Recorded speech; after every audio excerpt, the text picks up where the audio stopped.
Fala, futuros aprovados! Tudo bem com vocês? Eu sou a professora Lara Lopes, professora de Patologia Oral aqui do Odon, e sejam muito bem-vindos ao nosso aulão, agora na parte de Patologia.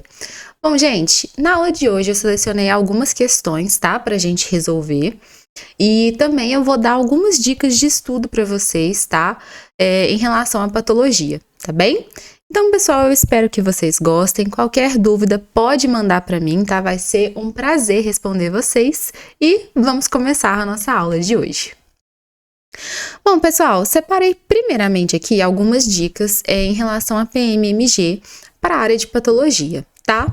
Não são dicas, assim, muito específicas, tá? Mas eu acho que algumas coisas aí podem ajudar vocês, tá certo? Primeiramente, pessoal, a banca, né, da PMMG, ela utiliza muito o livro do Neville, tá certo? Para elaborar as questões. E esse livro, né, ele já é uma referência na área de patologia, tá? Eles usam muito. Então, se vocês acharem alguma questão, né, meio estranha, meio diferente ali, dá uma conferida depois no Neville, tá? Porque isso às vezes pode ajudar a elaborar um recurso, tá certo? Então, é importante a gente saber, né?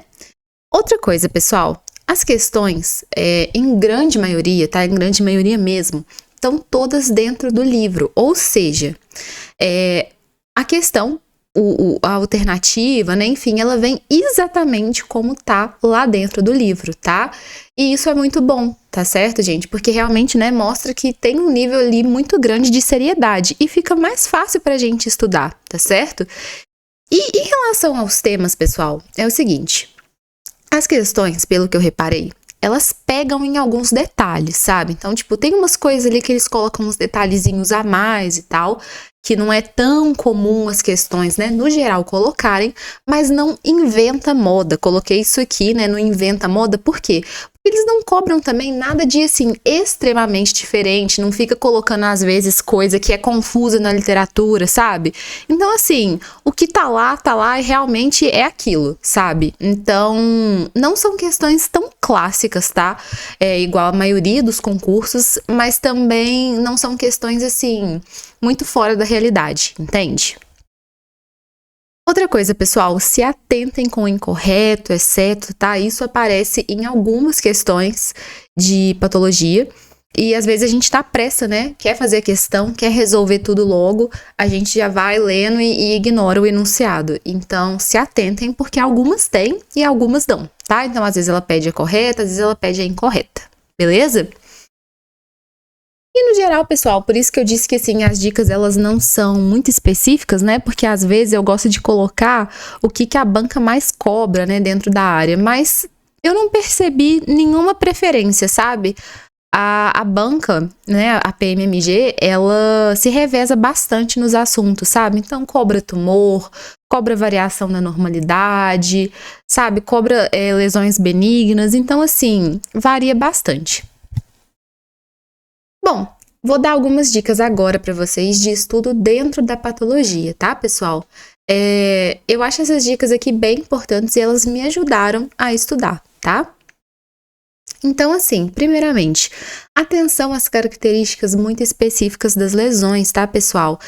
Sempre falo isso, né? Quando a questão, ela te dá alguma coisa assim, quando você estiver estudando e você perceber, tipo, é padrão em bolhas de sabão, em flocos de neve, em favos de mel, em vidro fosco, percebam isso, tá? E tentem associar sempre essas características muito específicas às lesões, tá certo? Porque tem muita chance dos concursos cobrarem esses padrões, tá? Muitas questões trazem isso, né? Pedem isso. Então, quando o enunciado já trouxer, né, você já vai associar. Outra coisa, gente, façam quadros comparativos, tá? Principalmente entre lesões que têm alguma característica em comum. Então, por exemplo, tá, uma placa branca, né? Então, o que pode ser? Pode ser uma leucoplasia, uma candidíase. Qual que é a característica de cada uma, sabe? Tentem associar dessa forma, fazendo resuminho vocês mesmos, sabe?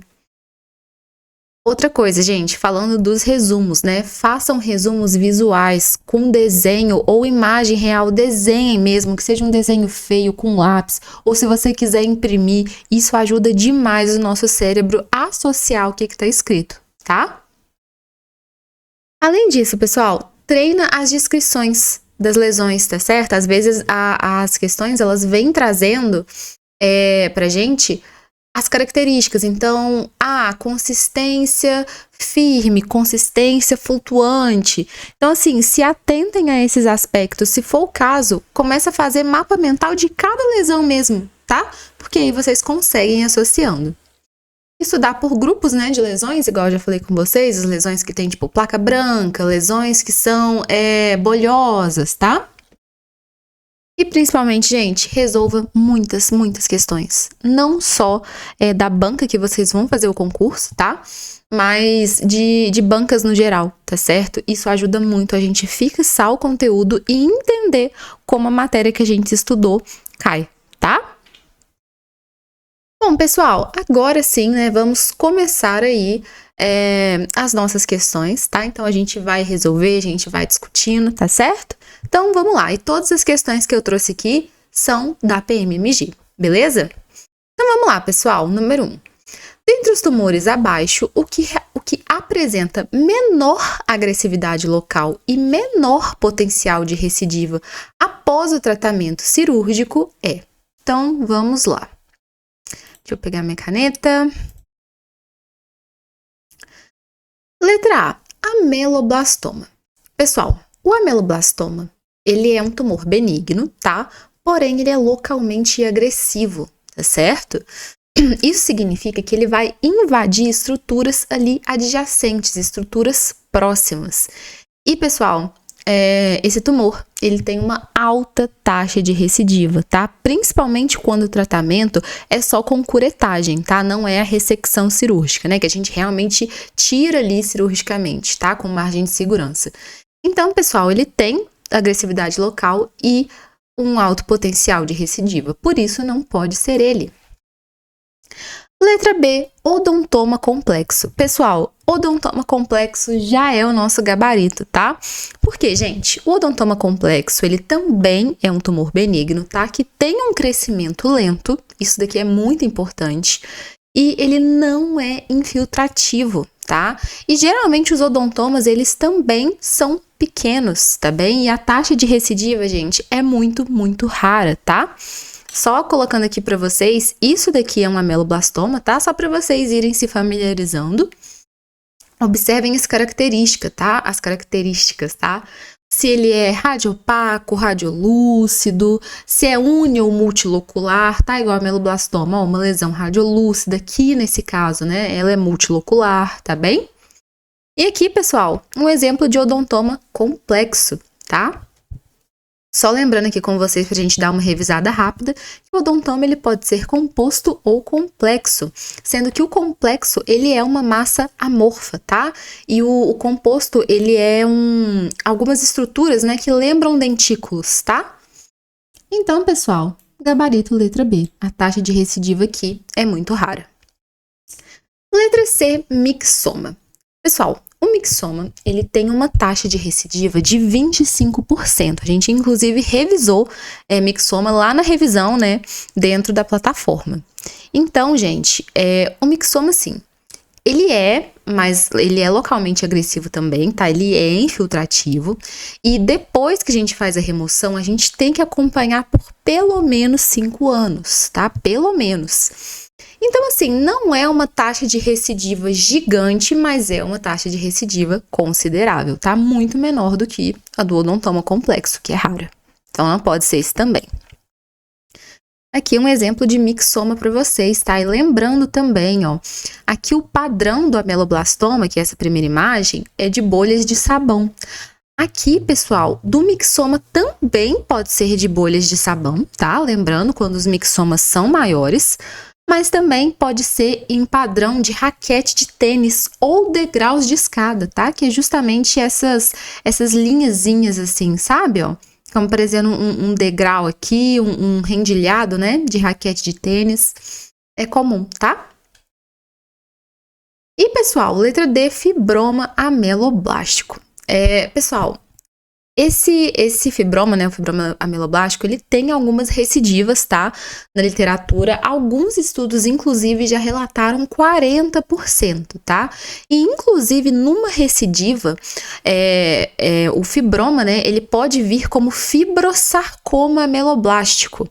Então, ele vem, né, maligno. Então, assim, é mais agressivo, sabe?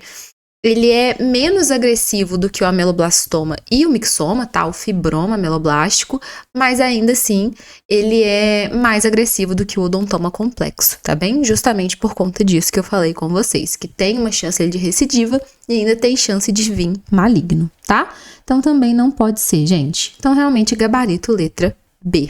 Beleza? Próxima questão, pessoal, e antes de mais nada, convido vocês, tá? Se você ainda não é aluno odon, venha ser nosso aluno, venha conquistar sua aprovação.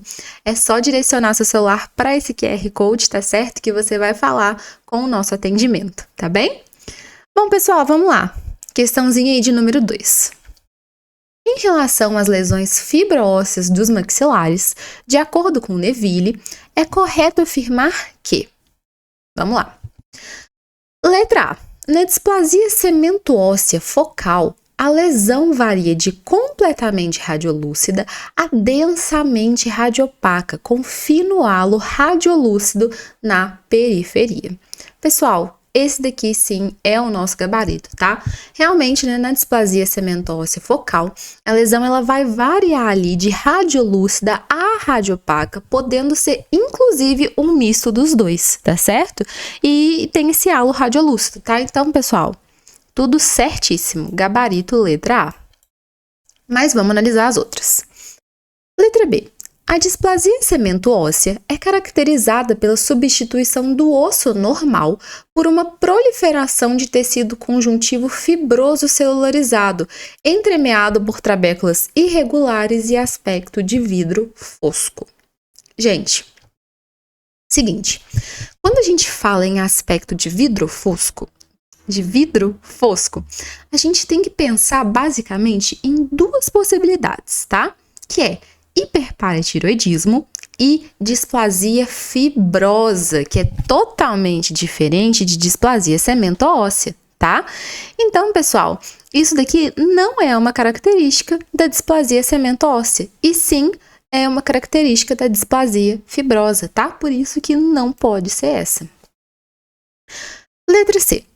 A síndrome de Gardner é caracterizada por displasia fibrosa poliostótica, pigmentação café ao leite e múltiplas endocrinopatias. Pessoal, não, tá? Essa descrição aqui, na verdade, é de uma síndrome que a gente chama de síndrome McCann-Albright, tá?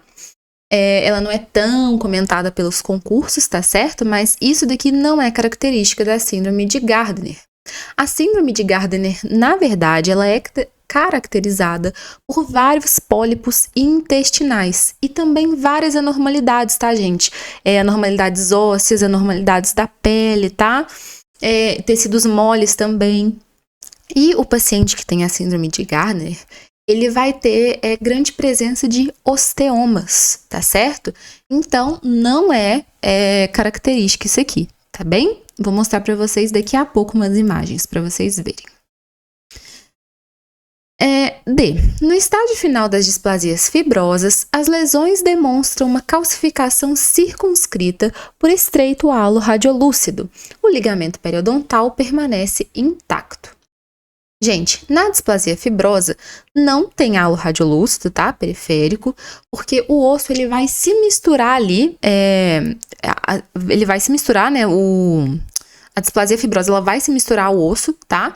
E as margens vão ser muito mal definidas, tá bem? Vou mostrar aqui pra vocês, pessoal. Ó. Primeiro aqui é a displasia cemento-óssea, tá? Igual a gente viu, né, na alternativa que há, que pode variar, né, de radiolúcida a radiopaca. Aqui, gente, é o mesmo paciente, tá? Só que o paciente 9 anos depois. Então, aqui a imagem inicial e aqui a imagem final. Então, percebam, né, como que vai passando por fases. E no início é mais radiolúcido e depois ela vai ficando mais radiopaca. Mas se a gente observar aqui dentro, né, ainda tem um pouco de radiolucidez aqui. Tá certo? Bom, pessoal, falando das síndromes que eu comentei com vocês, né? Aqui a pigmentação ao light, tá? De McCune-Albright, essa daqui é uma das manifestações dessa síndrome, tá? E aqui, ó, uma das manifestações também da síndrome de Gardner, que são justamente os diversos osteomas, né? A gente percebe aqui, tem vários osteomas, tá bem? E aqui, pessoal, a displasia fibrosa. Percebam como que a gente não consegue ver um halo radiolúcido aqui, né? Que as margens aqui são mal definidas. O osso, ele meio que se mistura aqui, né? A lesão se mistura aqui. Então, por isso que a letra D, né, ela tá errada. Tá certo? Então, realmente, pessoal, gabarito letra A, beleza? Próxima questão, gente. Essa 2 ela foi mais chatinha, né? Vamos para 3. Lesões vesículo-bolhosas e ulcerativas são lesões frequentemente observadas em crianças e, por terem etiologia variada, representam um desafio clínico para fazer diagnóstico. Elas podem ter origem traumática, infecciosa, autoimune, imunomediada e até tumoral. Assinale entre as afirmativas abaixo aquela que contém somente lesões ulcerativas, segundo Imparato. Então, pessoal, vamos lá. Letra A. Pênfico vulgar e tuberculose. Pessoal, antes de mais nada, na verdade, eu quero fazer um comentário aqui com vocês. Percebam que o enunciado, ele destacou bastante o somente. Então, ele quer lesões que são somente ulcerativas, ou seja, ela não pode ter passado por nenhuma outra fase, tá? Ela não pode ter passado por outro estágio, ela não pode ter sido vesícula e depois ter virado ulceração. Ele quer somente lesões ulcerativas, tá? Então, isso daí é um detalhe que vai fazer toda a diferença pra gente aqui, tá bem? Então, vamos lá. Letra A, pênfico vulgar e tuberculose. Gente, pênfico vulgar é uma doença vesículo-bolhosa, tá? E aí, vai passar pelo estágio de bolha primeiro, e aí depois vai gerar ulceração, tá? Mas primeiro, né, ela vai ser bolha. Então, por isso, pessoal, não é apenas ulcerativo, tá? Tuberculose, sim, realmente as lesões que vão ser geradas ali, elas vão ser ulcerativas, tá? Letra B. Herpangina e varicela. Pessoal, essas duas doenças aqui, né, essas duas manifestações, elas são vesículo-bolhosas também. Então, primeiro ela vai passar ali pela fase de vesícula e depois ela vai, né, gerar a ulceração, tá? Por isso também não se encaixa no que ele pediu. Letra C. Úlcera traumática e mucosite. Pessoal, agora sim, tá?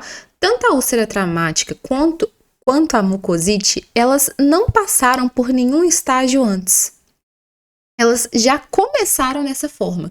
A úlcera traumática já começou como uma ulceração e a mucosite também já começou como uma ulceração, tá? Então, por isso, esse daqui é o nosso gabarito. E letra D, herpes recorrente e úlcera traumática. A úlcera traumática, sim, mas o herpes recorrente, pessoal, ele também vai passar por uma fase de vesícula, tá? Então, não. Então, mostrando aqui para vocês, gente, eu coloquei algumas imagens para vocês associarem, né? Nem todas estão na fase aí de bolha, tá? Ou de vesícula, mas é interessante, né? O pênfico vulgar aqui em pele, a tuberculose, né? Ulcerativa, herpangina e varicela, tá? Aqui, ó, varicela como vesícula. Lembrando, gente, varicela é catapora, tá? A úlcera traumática, tá certo? Mucosite, que tá ali ulcerado, tá bem? E o herpes recorrente, tá? Que o herpes recorrente antes aqui era uma vesícula, né? Uma bolha ali, tá? Então, pessoal, próxima questão. Questão aí de número 4. Em relação aos cistos odontogênicos, assinale a alternativa correta.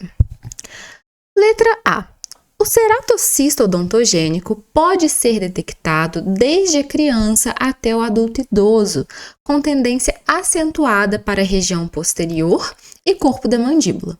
A síndrome de Gorlin-Goltz pode apresentar pacientes com múltiplos ceratocistos. Pessoal, essa daqui está correta também, já achamos o nosso gabarito, tá certo? O ceratocisto, né, ele também pode ser chamado de queratocisto, tá certo, pessoal? E bate com todas essas informações aqui. Vou revisar um pouquinho de queratocisto com vocês, tá? Pra gente entender melhor. Mas primeiro vamos passar pelas outras alternativas. Letra B. O cisto dentígero é um dos tipos mais comuns de cisto odontogênico de desenvolvimento. Envolve a coroa de um dente incluso e está unido ao dente na junção esmalte-cemento.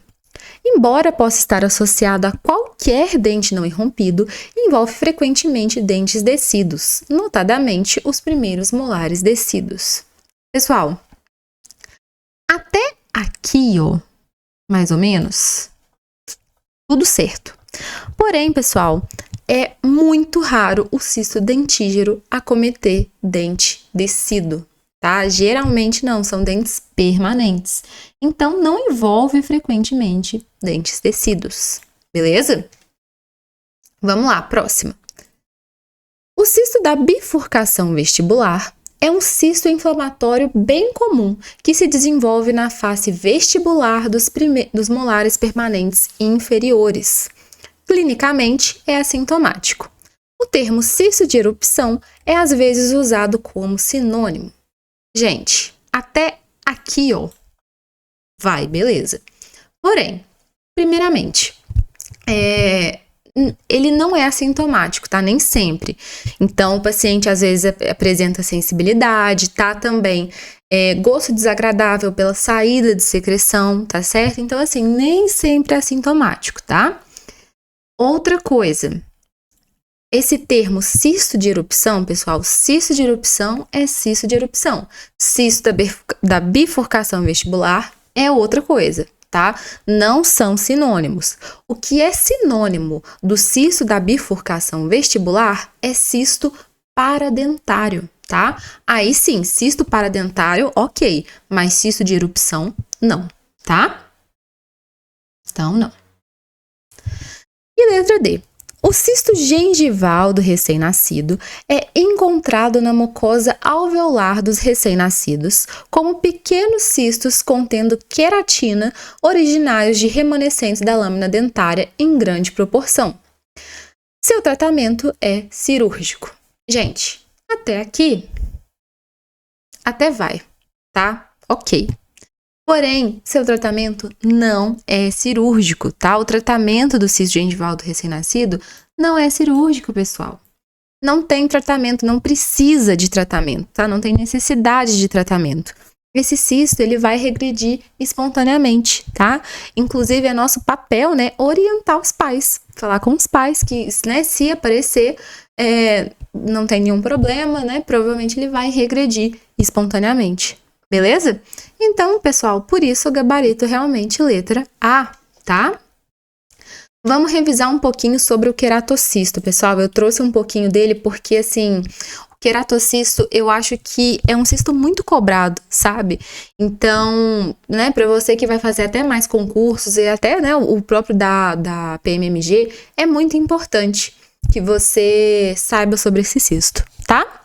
Então, pessoal, o ceratocisto ou queratocisto, ele tem um grande potencial de crescimento comparado com a maioria dos cistos odontogênicos, tá? Uma coisa muito específica do queratocisto é que ele tem um alto índice de recidiva, tá bem? Além disso, pessoal, a mandíbula ela é acometida em 60 a 80% dos casos. Então, percebam como que tem uma predileção muito grande pela mandíbula, né? E, pessoal, pode acontecer em qualquer idade, tá? Mas a maioria dos casos é entre 10 a 40 anos, beleza? E, pessoal, esse tipo de cisto, eles tendem a crescer em uma direção antero-posterior, tá? Então, eles crescem do anterior para o posterior, tá bem? Dentro da cavidade medular do osso e não causam expansão óssea. Outra coisa que é bem diferente, tá, pessoal? Porque a maioria das lesões, né, elas causam ali algum tipo de expansão óssea, porém o queratocisto não, tá? Vamos lá. Isso aqui, gente, é um queratocisto, tá? Que eu coloquei para vocês. Bom, vamos falar um pouquinho então sobre os aspectos radiográficos. Pessoal, o queratocisto ele vai ter ali uma área radiolúcida, tá? Ou radiotransparente. Isso significa que ele é mais escurinho ali na radiografia, tá bem? E as margens, pessoal, são bem definidas, a gente consegue, né, ver as margens, e elas são radiopacas. Então, percebam aqui, ó, que as margens, né, elas são mais branquinhas. É bem definido, dá pra gente ver ali. E o queratocisto ele pode ser tanto unilocular, ou seja, com uma cavidade, né? A gente olhar ele tá assim na radiografia, ou multilocular, ou seja, várias cavidades, né? A gente olhar igual aqui, ó, parece que tem várias cavidades, né? Aqui, ó, como se fosse várias cavidades, né? E aí, geralmente, as lesões que são multiloculares já são lesões que são maiores, tá certo? Além disso, pessoal, um dente não erupcionado está envolvido em boa parte dos casos, tá? Então, em 25 a 40% dos casos. E a reabsorção dentária, ela pode acontecer, mas não é tão comum, beleza? E o tratamento, pessoal, como que vai ser? A gente vai fazer enucleação e curetagem ou descompressão, ou ressecção, tá? Cirúrgica, então aí depende, né, do tamanho, como é que tá, né, a área. Múltiplas recidivas, elas são comuns, tá, pessoal? E, inclusive, a ressecção a gente faz mais em casos mais agressivos, em casos de muita recidiva, tá bem? E eles podem se manifestar até 10 anos ou mais. Então, assim, a gente vai casar com aquele paciente, tá? A gente tem que falar, olha, eu tenho que te acompanhar, né? Você tem que vir me visitar pra gente ver, fazer uma radiografia, ver como é que tá. Porque múltiplas recidivas, elas são comuns e tem um longo período aí de tempo para elas aparecerem, tá bem? Então, por isso, o acompanhamento no queratocisto, gente, ele é essencial. E aqui eu coloquei para vocês, né, uma imagem de um queratocisto com uma descompressão, tá? Então, aqui é a radiografia de uma descompressão, tá bem? Bom, pessoal, por hoje é só. Eu espero que vocês tenham gostado, tá? Trouxe aí umas dicas que me ajudam muito, tá bem? E são temas, né? Os temas das questões são temas que são recorrentes nos concursos, então, assim, muito importante a gente revisar, tá certo? Convido vocês novamente para serem nossos alunos, vocês não vão se arrepender, tá bem? E qualquer coisa, apontem, tá? O celular de vocês para esse QR Code. E, gente, qualquer dúvida, se sintam à vontade para me mandar, tá? Vai ser um prazer responder vocês. Então, pessoal, até a próxima aula e tchauzinho!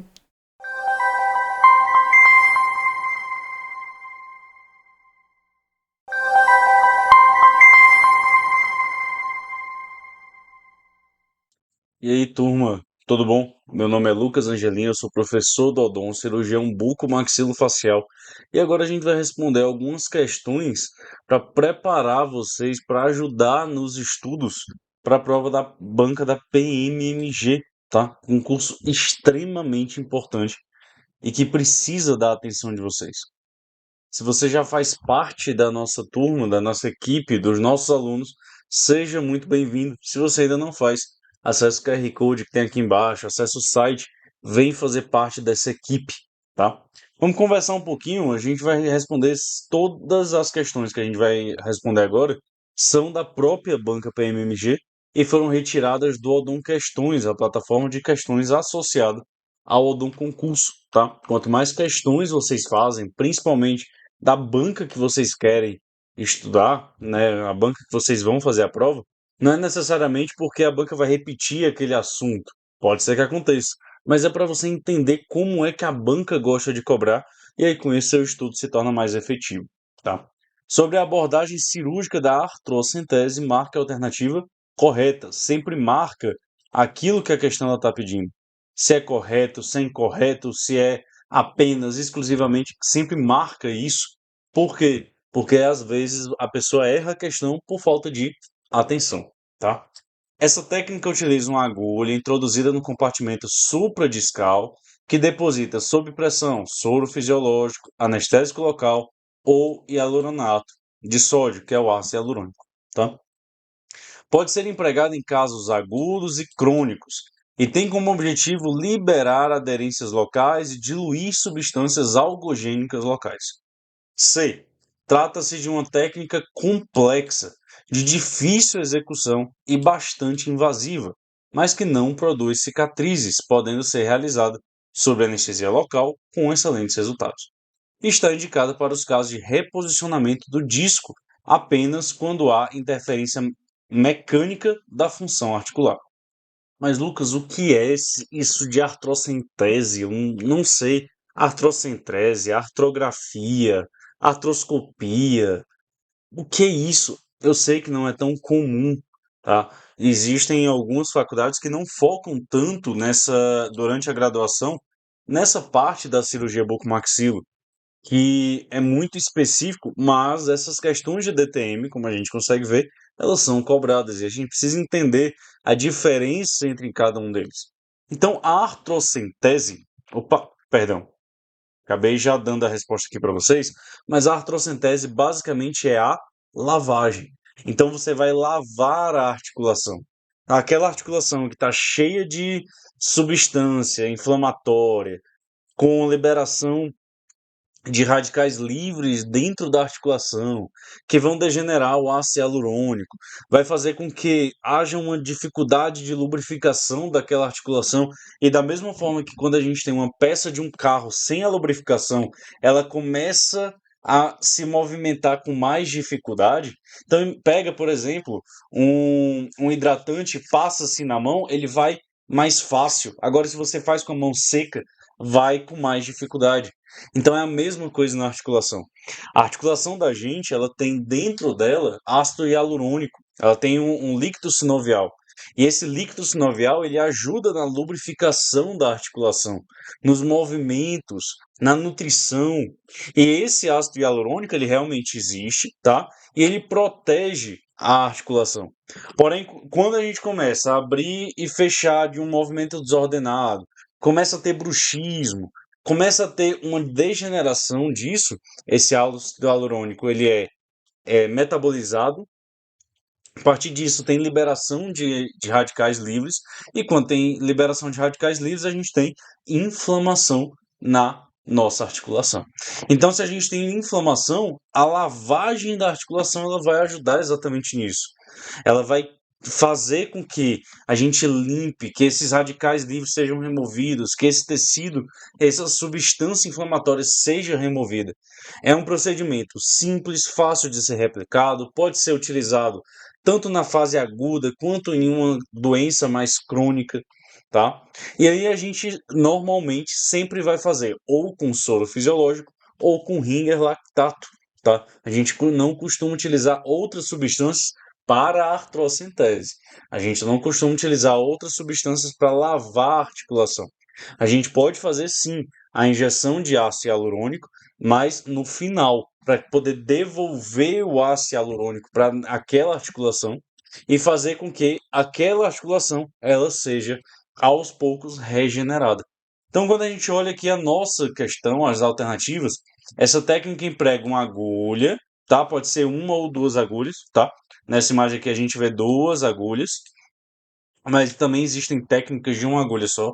Introduzida no compartimento supradiscal, sim, tá? Existem até em alguns congressos, a gente consegue observar alguns cirurgiões que fazem uma artrocentese, uma artroscopia no compartimento inferior, porém não é tão comum, tá? O compartimento inferior, ele muitas vezes é até descrito como um compartimento virtual, porque ele é muito pequeno. A gente tem uma maior quantidade de espaço no compartimento superior. E é nesse compartimento superior que a gente vai fazer a artrocentese, tá? Lembrando que a artrocentese é a lavagem, que deposita sob pressão. Soro, aqui tudo bem. mas anestésico local e hialurônico de sódio para artrocentese não é indicado, tá? E aí vem uma outra questão. Lucas, você comentou de artrocentese, artrografia, artroscopia. O que é isso? Artrocentese é a lavagem. Artrografia, lembra de tomografia, radiografia. Então são exames que a gente vai fazer. Na artrografia, a gente coloca contraste dentro da articulação e a gente faz um exame de imagem do paciente para a gente poder observar se existe ou não a presença de alguma reação inflamatória naquela articulação. E a artroscopia, lembra do microscópio, do telescópio. Então, tudo que é óbvio é de visualizar. Então, a artroscopia é você colocar uma câmera dentro da articulação. E aí você coloca uma câmera dentro da articulação para visualizar aquela região e também você pode fazer uma cirurgia dentro da articulação utilizando a câmera, tá? Você coloca a câmera e com outras duas mãozinhas assim você vai mexendo e faz a cirurgia sem precisar abrir essa região. Lucas, qual é a vantagem de não precisar abrir? O que é que tem nessa região que passa bem aqui? A gente tem o nervo facial. Então, a gente tem o nervo facial, a gente tem as artérias, tá? A artéria temporal superficial, que é um dos ramos terminais da carótida externa, passa nessa região. Então, tudo que você puder fazer que não seja aberto é melhor para o paciente, porque você faz 3 pertúitos, tá? 3 furos quando você vai fazer uma artroscopia e você consegue fazer o procedimento. Pode ser empregado em casos agudos e crônicos e tem como objetivo liberar as aderências e diluir as substâncias algogênicas locais. É essa a resposta da questão, tá? A gente também, eu acabei não falando nessa revisão para vocês, mas com a degeneração da articulação existem algumas aderências, algumas fibroses que fazem com que o disco não se movimente da forma correta. E a gente tem o deslocamento anterior de disco com ou sem redução. A gente tem o disco ancorado, que é exatamente essas aderências, que na hora que a gente faz a lavagem, esse soro com pressão ele vai tirando as aderências e o paciente melhora. Trata-se de uma técnica complexa de difícil execução, bastante invasiva? Não. É uma técnica fácil, é uma técnica pouco invasiva, tá? O tratamento das DTMs a gente sempre vai começar de uma forma mais conservadora. Então, mudança de hábito, então mudar a consistência da alimentação do paciente, fazer com que ele faça uma fisioterapia, que ele relaxe a cabeça por conta do bruxismo, que ele use placa de mordida. Então tudo isso é conservador. Não deu certo nada disso, a gente pode passar para uma artrocentese, que é a lavagem. É um pouco mais invasivo, mas não vai abrir a articulação. A gente faz 2 furinhos e resolveu. Então não é invasivo, tá? Mas o restante está certo. Não produz cicatriz, pode ser realizada sob anestesia local e tem excelentes resultados também, tá bom? Está indicado em caso de reposicionamento do disco, apenas quando há leve interferência mecânica na função. O que é reposicionar o disco? É o disco da articulação que ele está fora do lugar e você vai devolver ele para o lugar. Como é que você devolve? Você pode ancorar o disco. Você coloca um parafuso na parte de trás do côndilo e sutura o disco nesse parafuso. Ou então você faz uma rafia, você amarra o disco no côndilo. Ou você passa um fio de aço. Tem várias formas de você fazer isso, tá? O fio de aço, não, mas a sutura. E aí, isso a gente não consegue fazer só com a lavagem. A gente precisaria de uma artroscopia para a gente poder visualizar e com as mãozinhas que eu comentei, vai fazer a cirurgia sem precisar abrir o paciente, tá bom? Então, lembra, a artrocentese é a lavagem. Artrocentese e lavagem. Artrografia vai colocar contraste, depois faz o exame de imagem. A artroscopia você vai ver a articulação por conta da câmera, tá? O bruxismo ele pode ser primário ou secundário. Com relação aos fatores associados ao bruxismo secundário, a marca é a alternativa incorreta. Então aqui a gente vai ver aqui o que é que não está relacionado ao bruxismo secundário. Então a gente vai lembrar, poxa, o que é bruxismo? É o paciente ranger, apertar o dente. Se você sabe isso, que basicamente já é de conhecimento geral da população, o que é o bruxismo, você consegue responder a questão. Muitas das questões da PMMG elas podem parecer mais complexas, mas vocês precisam saber interpretar. Então, vamos aqui: tórus mandibular, distúrbio do sono, uso de medicamento e problema neurológico. O que é que tem a ver com apertamento a pessoa ter um torus na mandíbula? Lembrando que torus é um aumento de volume ósseo, tá? Normalmente pela lingual da mandíbula, ali próximo da língua, né? E isso não tem nenhuma alteração, nenhuma interferência no bruxismo do paciente. Agora, se o paciente não dorme bem, ele range os dentes, ele aperta os dentes durante o sono, isso é o bruxismo. Existem algumas medicações que podem estimular o paciente a ter um relaxamento durante o sono. Então, você fazer uso de medicação, ela pode sim melhorar o bruxismo do paciente. Algumas medicações fazem com que o paciente ele tenha esse apertamento, ele ranja os dentes. Então, medicamento também vai. E aqueles pacientes, alguns já tiveram contato com pacientes com necessidades especiais, você olha o paciente, ele já está rangendo o dente, ele não tem controle muscular, ele está tenso naquele momento. Então, problemas neurológicos também podem influenciar esse bruxismo, tá bom? Então, tórax de mandíbula não influencia. Trauma na região oral é considerado fator predisponente ou iniciador da ATM. E outra coisa que eu dou uma dica muito grande para vocês, não só para essa prova, mas para qualquer uma. Leiam o enunciado. Leiam o enunciado, tanto quando vocês estiverem respondendo questões na hora do estudo, quanto quando vocês estiverem respondendo as questões na hora da prova, porque um enunciado pode ajudar o outro. Trauma na região oral é considerado um fator predisponente ou iniciador da disfunção temporomandibular.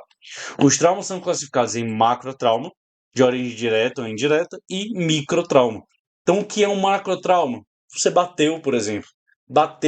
Você teve um trauma, um acidente de moto, um acidente de carro, bateu na região do côndilo, fraturou o côndilo, se não tratado da forma correta, pode gerar uma DTM.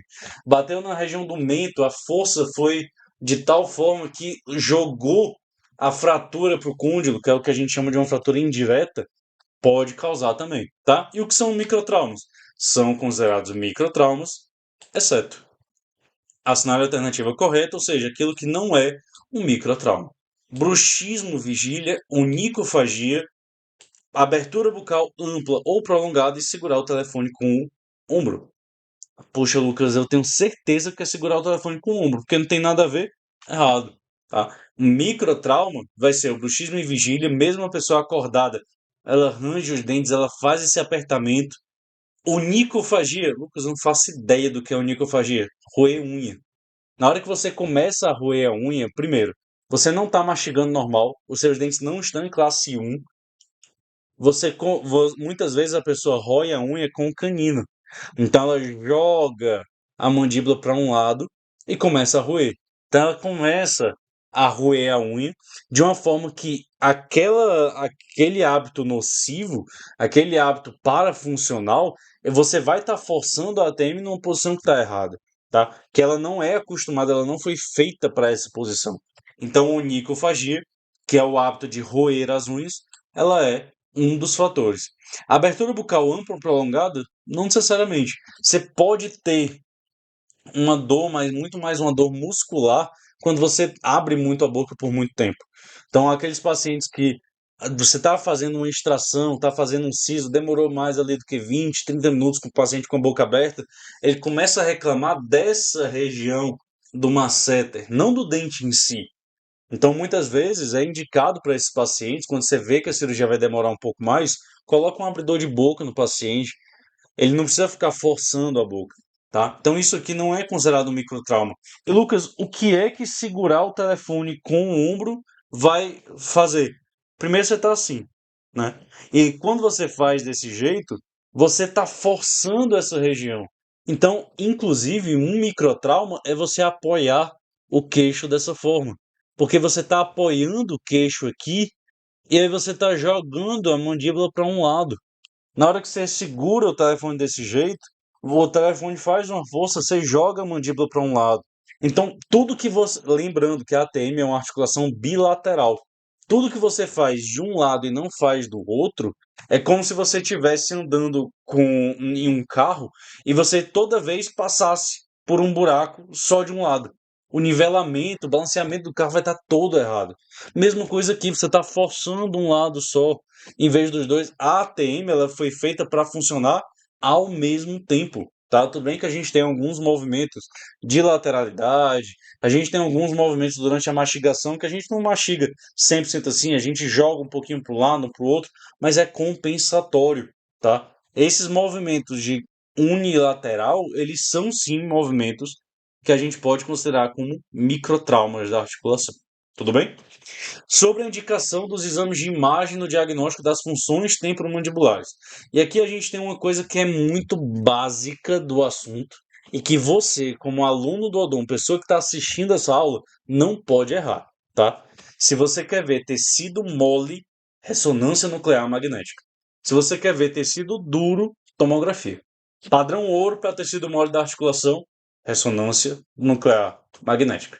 Se você quer ver tecido duro, tomografia, tá? Isso é uma coisa básica que você não pode errar na sua prova, tá bom?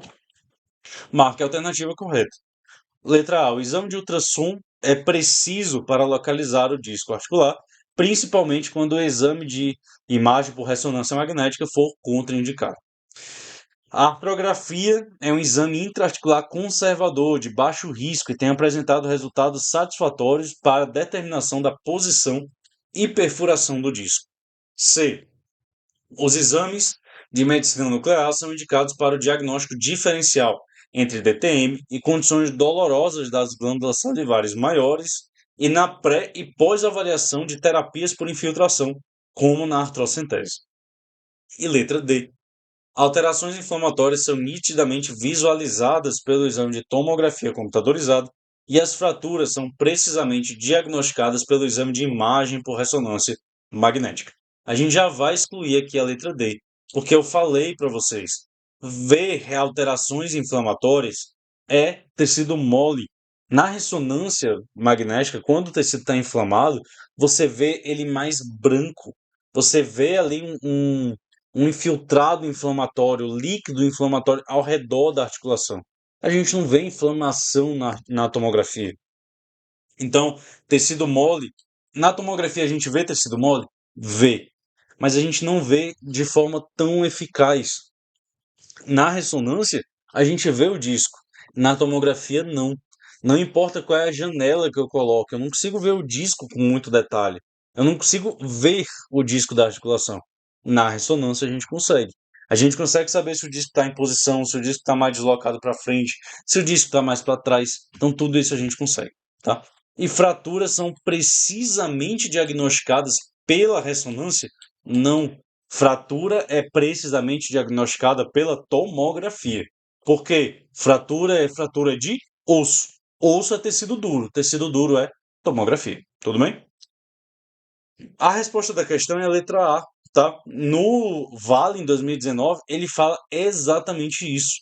Para aqueles pacientes que não podem realizar ressonância magnética, você pode utilizar o exame de ultrassom para analisar a localização, a posição do disco articular. Lucas, qual é um paciente que não pode usar ressonância magnética? Já saiu no Fantástico, já saiu em um monte de lugar. Só lembrar, a ressonância magnética ela é um ímã muito forte. Então, na hora que você liga a ressonância magnética, se o paciente tem objetos de metal que são magnetizados, ele não pode fazer o exame. Então, um paciente que precisa, por exemplo, de um marca-passo, ele não pode fazer, senão o marca-passo vai sair do coração da pessoa, tá? Placas de titânio não tem problema, tá? O titânio ele não é magnetizador. Se você botar um ímã no titânio, que são as placas que a gente usa para osteossíntese, não vai fazer alteração, tá? Mas o marca-passo é um exemplo que o paciente não pode fazer ressonância magnética. Paciente que tem implante coclear, paciente que tem deficiência auditiva, tá? Só para lembrar um termo que é importante que vocês saibam os termos médicos, os termos da área da saúde. Acusia significa que a pessoa não escuta, tá? Ela tem perda da audição. Hipocusia, ela tem uma audição prejudicada. Anosmia, só mudando de assunto, mas é porque é importante que vocês saibam disso. Anosmia é a perda do olfato, amaurose é a perda da visão, tá? E aí, o exame de ultrassom ele pode ser realizado. A gente já excluiu a letra D, né? E a artrografia é aquilo que eu falei, é você pegar contraste e colocar dentro da articulação. Ele não é um procedimento conservador. Ele não é um procedimento que está sendo muito utilizado. Por quê? Porque a artrocentese e a artroscopia têm um resultado muito melhor, sendo menos invasivo do que você injetar contraste diretamente dentro da articulação do paciente. E a letra C também está errada, tá? Esses exames de medicina nuclear, ou seja, a ressonância magnética, são indicados para o diagnóstico diferencial entre DTM e condições dolorosas das glândulas salivares maiores, na pré e pós-avaliação da terapia por infiltração, como por exemplo na artrocentese, não tem nada a ver essa questão, tá? Para você avaliar, por exemplo, uma glândula salivar, você pode utilizar a o exame da cialografia, tá? Ele é mais específico para isso. A ressonância ela é muito específica para a região da DTM, tá? Da região da articulação. Então, essa letra C ela fica confusa, ela está errada, mas a letra A é exatamente o que o Vale fala. Quando a questão traz segundo Vale, segundo Lucas, segundo quem for, é exatamente aquilo que está naquele texto. E muitas vezes a própria banca coloca esse texto, essa referência, nas referências bibliográficas na hora do estudo, tá? A expansão rápida do palato, também conhecida como expansão ortodôntica, é um procedimento indicado para o tratamento da deficiência maxilar transversa em pacientes em fase de crescimento, mas possui efeitos limitados em pacientes que já alcançaram a maturação esquelética, ou seja, tenta interpretar a questão. A interpretação de texto é um fator que influencia muito, não só nas questões de português, mas em toda questão que você for fazer. O que é que ele está dizendo aqui? O professor Clóvis de Barros, ele sempre fala, se alguém escreveu, você tem capacidade de entender. Então, tenta, mesmo que dê um trabalhinho ali, você leu rápido, não conseguiu identificar, tenta entender o que foi dito. A expansão rápida do palato, também conhecida como expansão ortodôntica, é muito utilizada em pacientes em fase de crescimento, que é aqueles pacientes que usam o Hyrax, por exemplo. Está em fase de crescimento, você usa o Hyrax, que é um aparelho que fica no palato, para poder expandir a maxila do paciente. Porém, em pacientes que já alcançaram a maturação, ou seja, não estão em fase de crescimento, a gente precisa fazer uma expansão cirúrgica. A gente precisa levar o paciente para a cirurgia, fraturar de forma previsível essa região central da maxila, fraturar também essa área, tá? Existem algumas técnicas diferentes da expansão maxilar cirurgicamente assistida, mas basicamente você fratura aqui no meio da maxila, você fratura aqui na região dos pilares, mas não vai soltar a maxila, tá? E aí você coloca o aparelho e vai abrindo, porque isso vai expandindo a maxila. Isso é utilizado naqueles pacientes que já alcançaram a maturação esquelética, tá? E essa expansão pode ser chamada de EMCA ou ERMAC também. Pode colocar um R aqui. E aí muda a ordem, né? Pode ser também chamada de ERMAC. Minha letra já é feia no mouse e fica pior. Que é a expansão rápida da maxila assistida cirurgicamente, tá? Então, as indicações para a ERMAC em paciente de maturidade óssea são exceto. E aí, de novo, tem que marcar para não errar, para não esquecer, para não se confundir.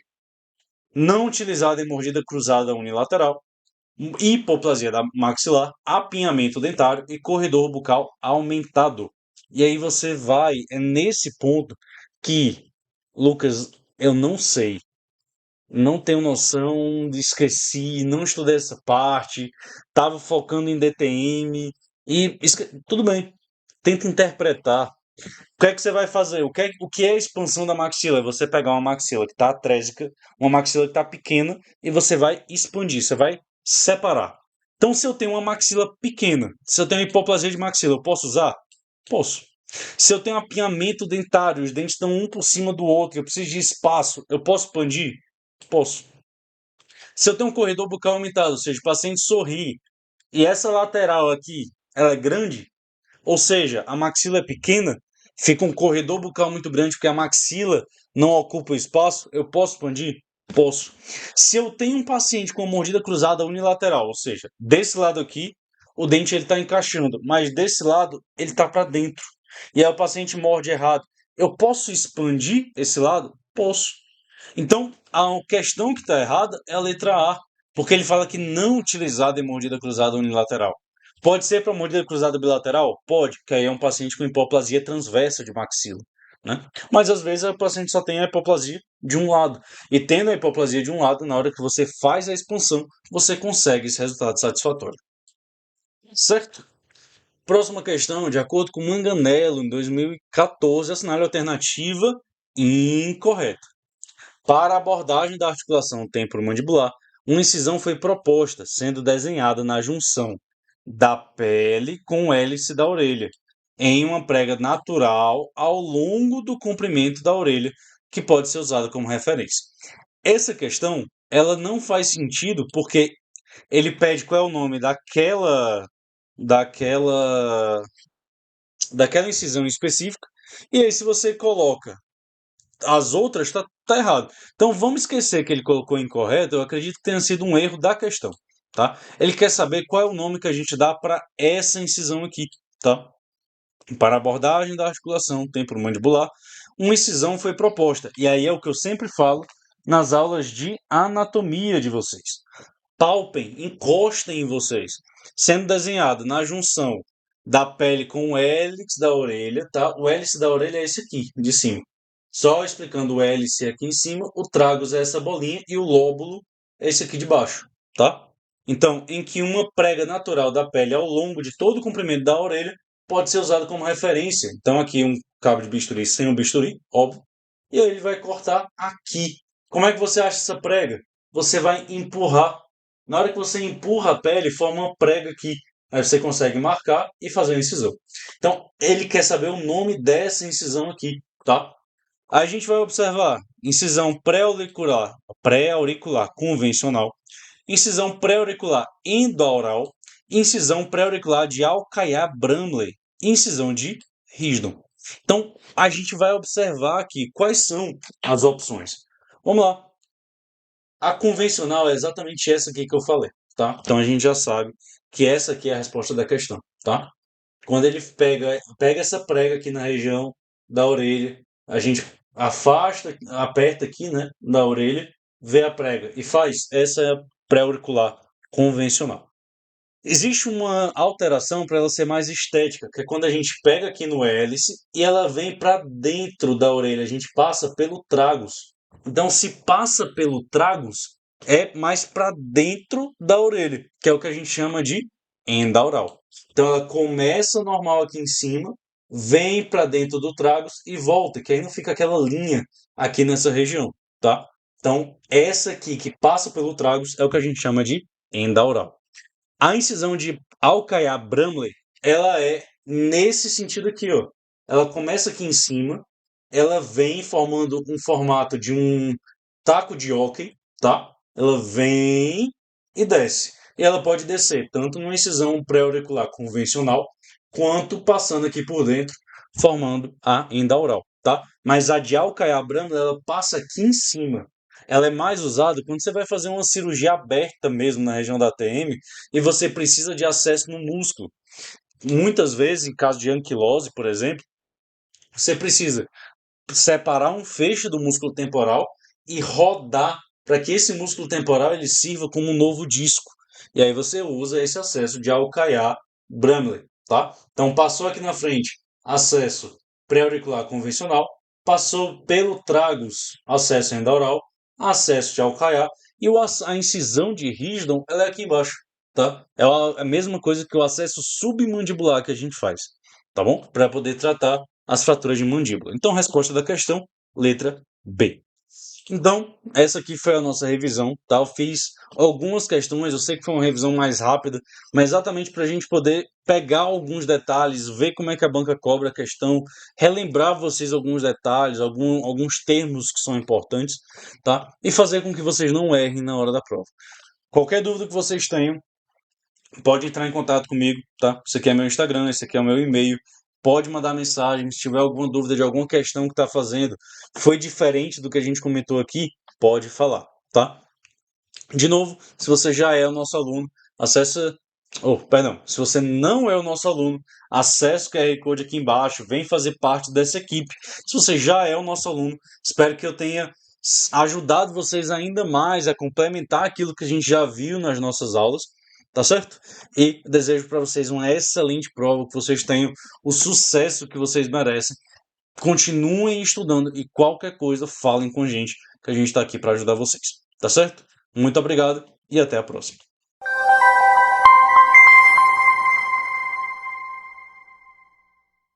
Olá, pessoal, tudo bem com vocês? Professora Lara Pepita aqui com vocês para resolvermos algumas questões de endodontia e cariologia da banca PMMG. Seja muito bem-vindo ao Odon Concurso. Se você não faz parte da nossa equipe ainda e quer aí, tem interesse em fazer parte, né? Em conhecer mais, temos o QR Code ao longo dos slides para que você possa entrar em contato com a nossa equipe. Tudo bem? Roda a vinheta.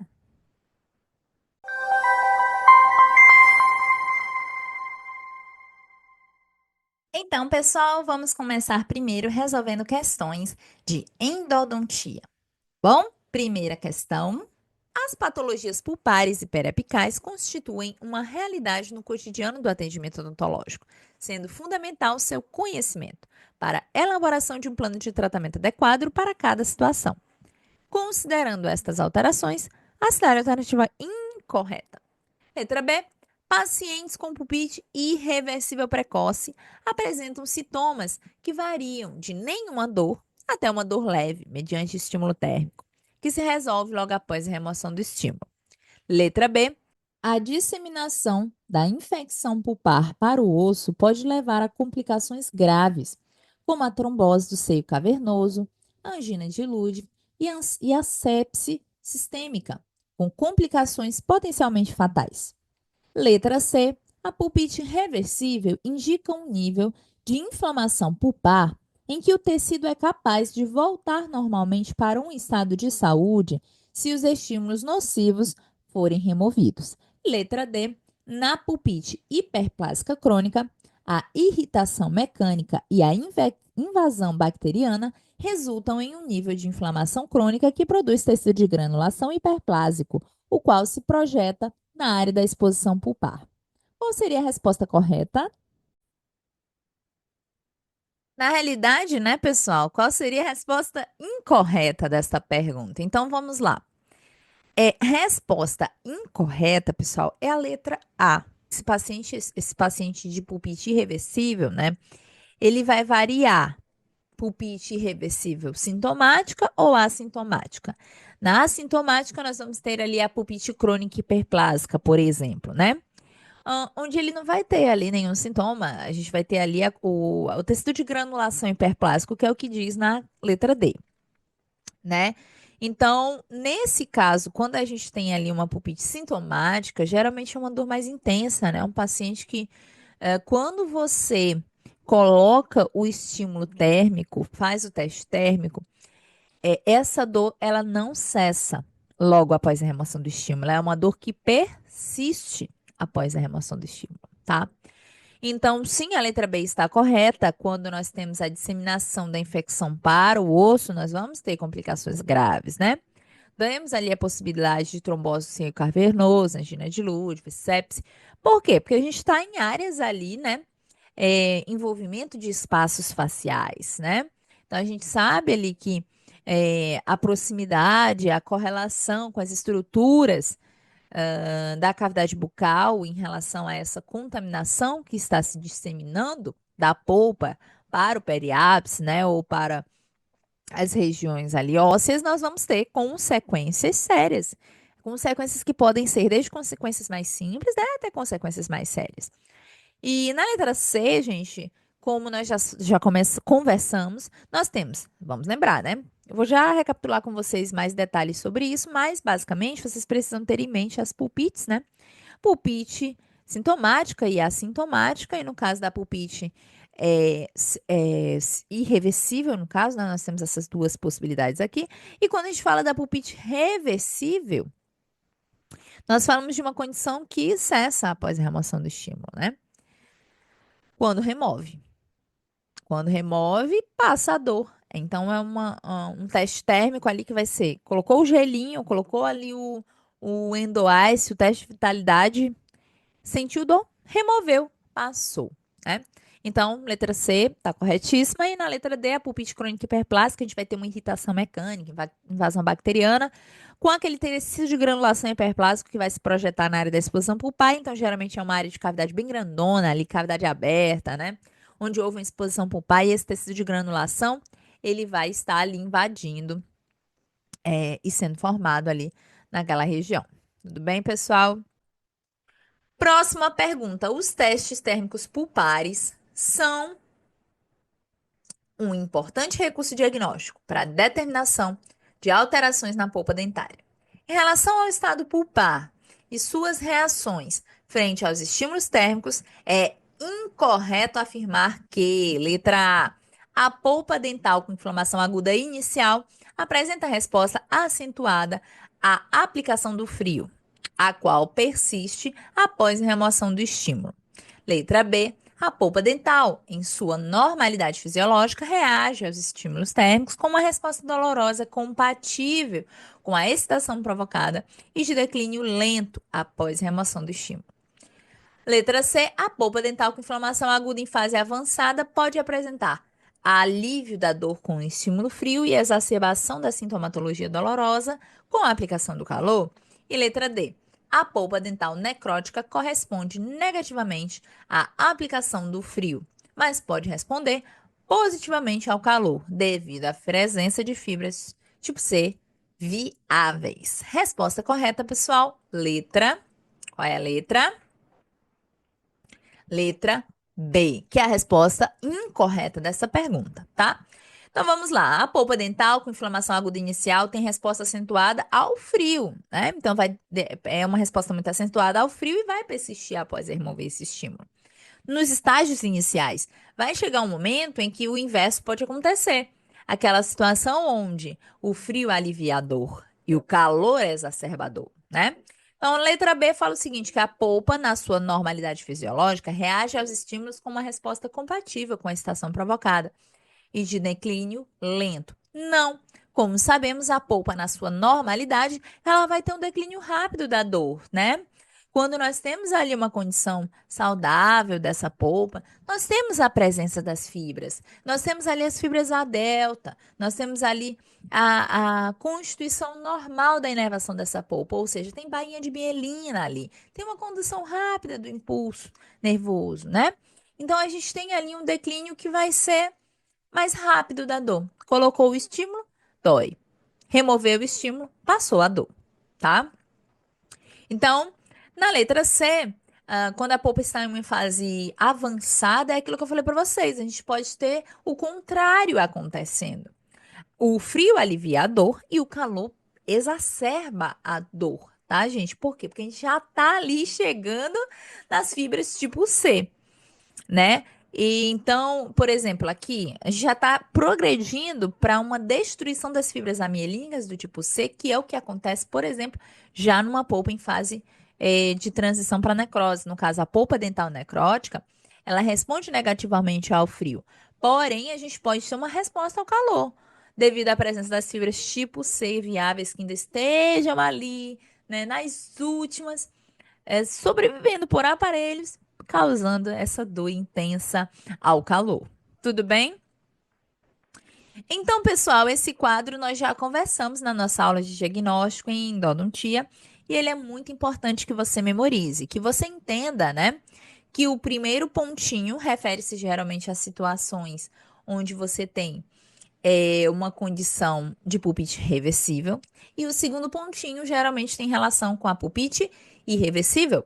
Então, quando nós temos uma dor que ela é localizada, de baixa intensidade, que ela dói ali só mediante estímulos, mas que passa depois de remover o estímulo, ou que o paciente toma medicamento e ela cessa, ou que ela é uma dor curta duração, rápida, fugaz, aguda, nós temos um paciente que provavelmente está com pulpite reversível. Porém, quando ele está no segundo ponto aqui, quando é uma dor difusa, referida, que ele não sabe dizer qual dente está doendo, que ela é muito, muito pulsátil, que ela é excruciante, lancinante, muito assim, intensa, que dói espontaneamente, né?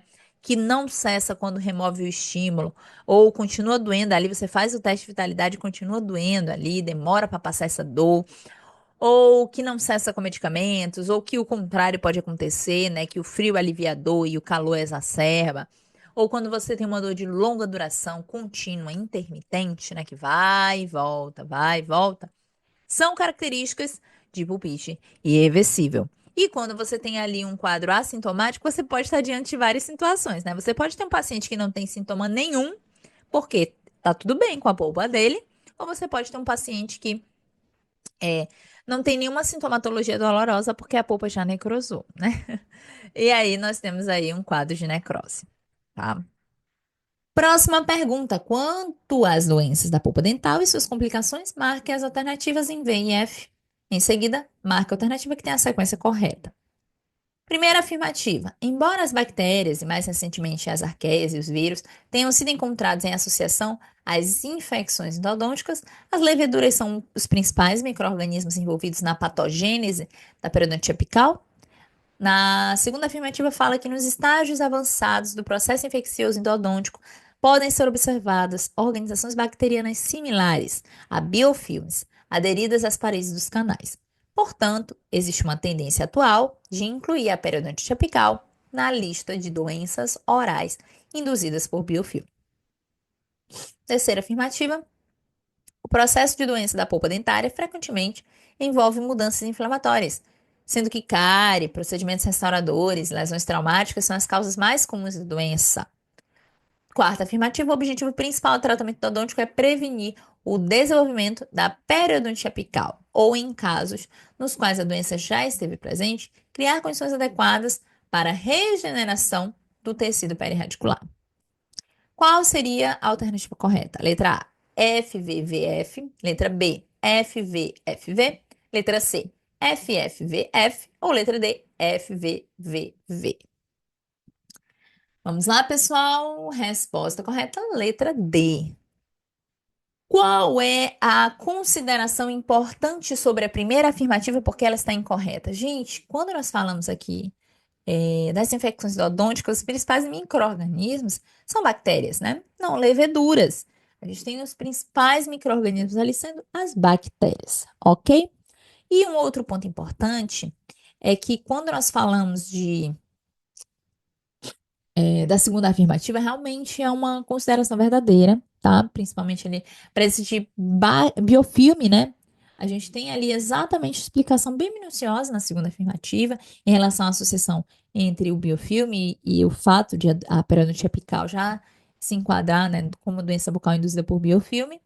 Temos também a questão de que processo de doença da polpa, né, envolve mudanças, e a cárie, procedimento restaurador, lesão traumática, são as causas mais comuns, isso aí é clássico, né? E o objetivo principal da endodontia é o quê, gente? Prevenir que evolua para periapicopatias, né? Que vai começar ali na periodontia apical, certo? Então, a gente tem uma evolução. Foi pulpite reversível, aí o paciente não tratou, evoluiu para uma pulpite irreversível. Não tratou, virou uma necrose. Não tratou, aí vai evoluir para periapicopatia, né? Então, se a gente não tratar na necrose, a tendência é evoluir para uma lesão periapical e a gente não quer que isso aconteça. E a gente começa, né? Antes de ter a grande lesão desenvolvida, a gente vai começar onde? Na periodontia apical, tá? Então, por isso que o objetivo da endo é evitar justamente que se desenvolva, né? Uma periodontite apical. Bom, e quando já está presente, nós vamos criar condições para que aquele tecido que foi perdido, que aquela lesão foi formada, ele se regenere. Bom, gente? E o Lopes e Siqueira, ele traz alguns pontos muito importantes em relação aos micro-organismos envolvidos, né? Quando a gente fala, por exemplo, de profundidade, né? Cárie indentina, cárie profunda ali. Nós temos os anaeróbios estritos, microbiota que coloniza lesões profundas de cárie de dentina. São predominantemente bactérias anaeróbias gram-positivas, né? A gente tem vários tipos aí descritos. Temos as bactérias gram-negativas, como Prevotella e porfiromonas, em lesões de cárie de dentina sem exposição da polpa, né? E com sintomas de pulpite reversível, como dor provocada ou exacerbada por estímulo térmico. E um outro ponto importante também em relação à anacorese hematogênica, que outras bancas costumam pedir bastante. A gente não sabe a possibilidade de um dia ela aparecer de forma inédita, né? mas você precisa entender que é um fenômeno definido ali pela atração que tecidos inflamados, debilitados ou necrosados têm sobre as bactérias que estão ali presentes na circulação sanguínea em uma bacteremia. Então, esse é o conceito principal da anacorese hematogênica. Ela vai estar principalmente é, numa situação de trauma, né? Então,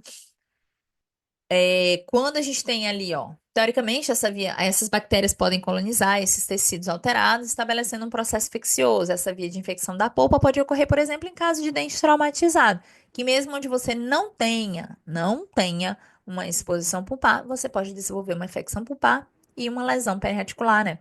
Então, aqui explica direitinho, o Lopes Siqueira traz para vocês aqui uma explicação bem detalhada em relação a como, por exemplo, um uma lesão traumática, né? Um paciente que teve um trauma, caiu, bateu o dente ali, né? Ele pode evoluir para uma necrose, já que não houve exposição pulpar, mas teve um trauma, né? O que que se explica isso? É exatamente esse fenômeno aí da anacorese hematogênica, né? Quando a gente tem ali a atração que esses tecidos inflamados, debilitados ou necrosados, né, ou que foram traumatizados, né, têm sobre bactérias da circulação sanguínea durante uma bacteremia, tá? Então, depois do trauma, o feixe vascular nervoso vai ali, o feixe vascular nervoso que vai penetrar aquela região do forame pode ter sido rompido e vai resultar em uma necrose, tá? Então, se a necrose permanecer estéril, não tem uma patologia, mas o trauma pode acarretar uma lesão no ligamento periodontal, rompendo o vaso sanguíneo, e aí a gente vai ter uma hemorragia sucular. As bactérias que colonizam o suco gengival podem ali ter acesso à corrente sanguínea pelo rompimento desses vasos, e aí a gente vai ter uma bacteremia, tá? Então é assim que acontece a evolução de uma situação onde o paciente tem um trauma e de repente desenvolveu uma lesão, né? Ou teve trauma e não tem lesão, né? Então, isso se explica. Isso aí, tudo, esses conceitos que eu acabei de abordar, explicam por que que isso acontece. Tudo bem, pessoal? Agora vamos resolver questões de cariologia. Vamos resolver algumas questões de cariologia, tá bom, pessoal? Primeira questão. Os fluoretos são empregados tanto para prevenir o desenvolvimento de lesões de cárie, quanto para evitar a progressão das lesões já existentes. Quanto à aplicação desses na odontopediatria, o que continua sendo cariologia, tá, gente? Classifique cada afirmativa abaixo como verdadeira ou falsa e assinale a alternativa correta, na ordem de cima para baixo. Primeira afirmativa.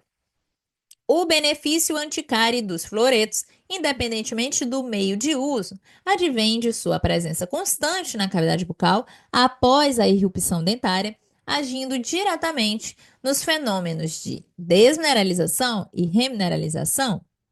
Segunda afirmativa, há risco de desenvolvimento de fluorose dentária se o flúor é ingerido e absorvido durante o período de mineralização dentária.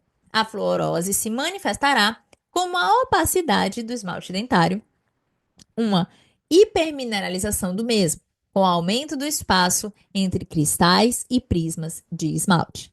Terceira afirmativa, a concentração ótima de flúor na água de abastecimento é aquela capaz de promover a máxima proteção contra a cárie e, simultaneamente, oferecer nenhum risco de fluorose esteticamente indesejável.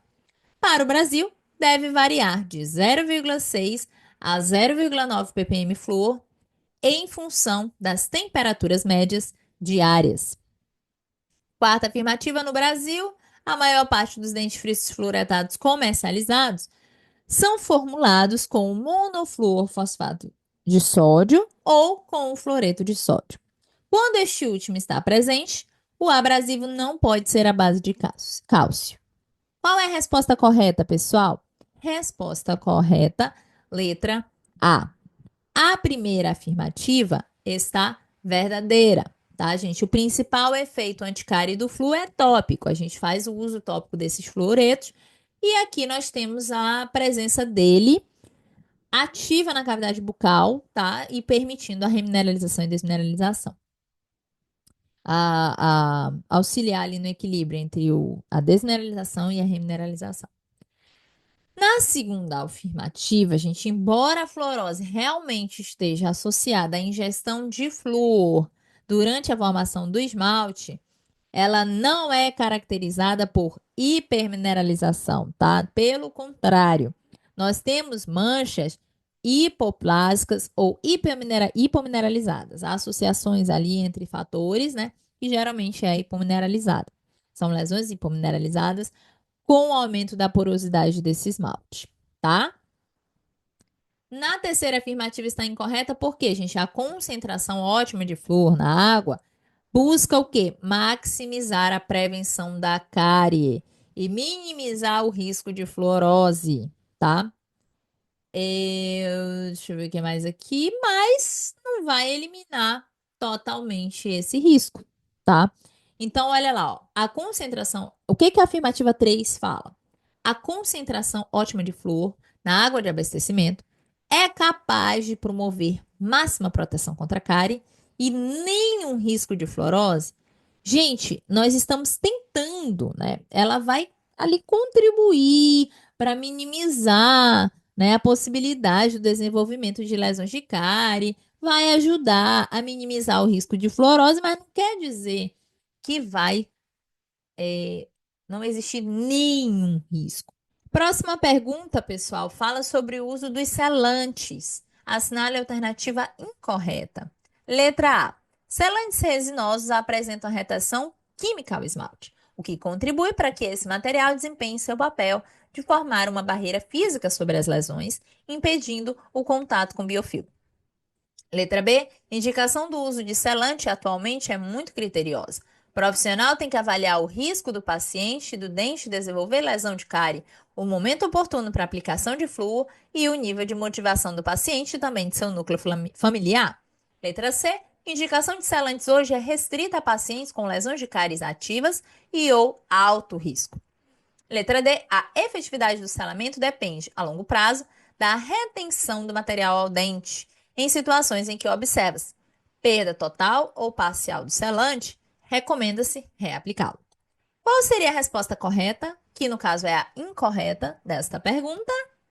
Resposta incorreta, letra A. Gente, aqui uma palavra, um pontinho chave, uma palavra-chave. Tá? Então, esta banca, ela te faz errar por pequenos detalhes. Retenção mecânica, tá, gente? Não é retenção química. Ele vai ficar retido mecanicamente nessa estrutura, tá? E isso vai fazer com que a gente tenha uma barreira física, impedindo.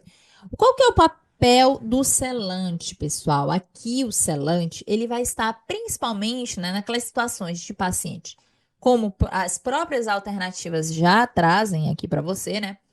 A questão de pacientes de alto risco, né? Um paciente que tenha risco de desenvolver a cárie, mas que ao mesmo tempo ele é um paciente que você sabe que ele vai contribuir com o tratamento a partir de agora em diante, né? Ele tem ali um alto risco à cárie, porém, você vai fazer o acompanhamento desse paciente, é um paciente que você vai ter uma colaboração, que tem um núcleo familiar bom, que você vai ter a possibilidade de colocar esse selante e esse selante não infiltrar até mesmo, né? Então você vai fazer uma prevenção. Você vai selar cicatrículas e fissuras, principalmente em regiões de dentes ali onde o paciente não consegue higienizar, estão ali com atividade propensa a desenvolver lesões cariosas nessa região de cicatrículas e fissuras, e ali você vai colocar um material para proteger, para criar uma barreira física, retendo-se mecanicamente nessa região. E a partir desse momento, quando você veda tudo aquilo, você evita que o fato desse paciente ter uma certa dificuldade de higienização, né? A partir do momento que você tem aquela barreira mecânica em cima da estrutura dentária, você evita o risco, diminui, na verdade, o risco da progressão de lesões ou desenvolvimento de lesões. E quanto ao uso do fluoreto, gente? Letra A. A fluoretação das águas de abastecimento público não é elemento essencial da estratégia de promoção de saúde, que é o eixo norteador da Política Nacional de Saúde Bucal. Letra B. O objetivo final dos meios de utilização do flúor é a rápida passagem do íon flúor na cavidade bucal para interferir no desenvolvimento da doença cárie, da cárie dentária. Letra C. Nas condições brasileiras, a fluoretação das águas deve ser considerada um direito de cidadania, pois, mesmo apresentando características socioeconômicas semelhantes e sendo expostas a outras fontes de flúor, como dentifrício, por exemplo, populações privadas do benefício da fluoretação das águas apresentaram um valor de cerca de 34,3% maior de índice CPOD. Letra D. A múltipla exposição aos fluoretos não implica um risco de desenvolvimento de fluorose em diferentes graus e, portanto, não requer a adoção de medidas práticas de uso seguro, consciente e parcimonioso? Resposta, gente, correta dessa pergunta é a letra C. Por quê? Quando você tem ali, na condição brasileira, a fluoretação de água é considerado um direito de cidadania. Ou seja, né, você tem ali, mesmo tendo as características socioeconômicas semelhantes e sendo expostas a outras fontes de flúor, se aquela população, né, não tem a fluoretação das águas, aumenta um pouco o risco ali de o índice de CPOD ter um aumento, tá? Então, a fluoretação das águas, ela faz parte, ela é importante. Não vale somente a contribuição individual do indivíduo, mas a parte que é direito de cidadania do indivíduo, que é a fluoretação das águas, também contribui, também influencia no índice CPOD das populações. E isso já temos ciência da importância dessa fluoretação das águas. Então, na letra A, ela é um elemento essencial da estratégia de promoção de saúde. Outro ponto importante de prevenção, né? De uma estratégia de prevenção, inclusive, da doença cárie. E o objetivo final, gente, de utilização do flúor, na realidade, é permitir que haja uma disponibilidade desse flúor na saliva do paciente para que possa contribuir no processo de que é auxiliar no equilíbrio entre desmineralização e remineralização. Então, esse flúor ele vai ter esse papel importante para que a gente possa ter uma prevenção nessa desmineralização dentária e, ao mesmo tempo, consiga remineralizar a estrutura. E um outro ponto importante também é que a múltipla exposição ao fluoreto vai se implicar, que é o caso da letra D, em aumento do risco de fluorose. E isso deve ser observado, deve ser atentado, deve ser conscientizado nas populações, nas comunidades, nas populações. E sobre os dentifrícios fluoretados, o que se pergunta é o seguinte: qual é a resposta correta aqui? Estudos periódicos têm mostrado que a concentração de flúor solúvel na maioria dos dentifrícios do Brasil não está de acordo com o ideal em termos de prevenção. Letra B. A maioria dos dentifrícios brasileiros é formulado com fluoreto de sódio e a eficácia anticárie dessa formulação tem sido comprovada? Letra C. Utilização de dentifrício fluoretado tem sido considerada responsável pela diminuição dos índices de cárie observado hoje em todo o mundo, exceto em países ou regiões que não têm água fluoretada? E letra D. Para dentifrícios que têm fluoreto de sódio, o agente abrasivo deve ser compatível, como a sílica, por exemplo, que não interage quimicamente com flúor? Gente, resposta correta aqui é a letra D. Quando nós temos ali o componente fluoreto de sódio, se nós interagirmos, se nós colocarmos ali um agente abrasivo, como a sílica, por exemplo, né? Nós não vamos ter um prejuízo para a interação com o flúor, né? Não vai prejudicar a disponibilidade. Então, quando nós falamos da formulação, criação de formulação de um dentifrício, é importante que o agente abrasivo e todos os componentes que estão ali nos ingredientes, nos componentes daquela formulação, eles estejam em perfeita harmonia, de modo que não vá prejudicar a reação química que se espera ou a interação química que se espera. Porque a partir do momento que você coloca um componente que vai inativar, que vai interferir, que vai prejudicar na disponibilidade daquele elemento químico que você quer que esteja disponível na cavidade bucal, que no caso é o flúor, né?